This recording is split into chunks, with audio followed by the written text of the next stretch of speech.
Hi, my name is Dr. Hua and I am a chiropractor at PhysioChiro Wellness in Mississauga. Today we're answering a question on social media. The question is it a bad idea to crack my neck every morning? So some people, when they feel stiff, they can just roll their neck and crack it themselves. This may help to relieve pain by just simply unlocking the restricted joints. So this can be harmless, but it can also be risky.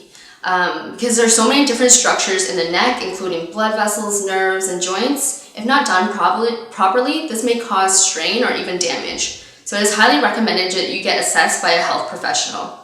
If you would like to get your neck assessed, visit one of our clinics or give us a call.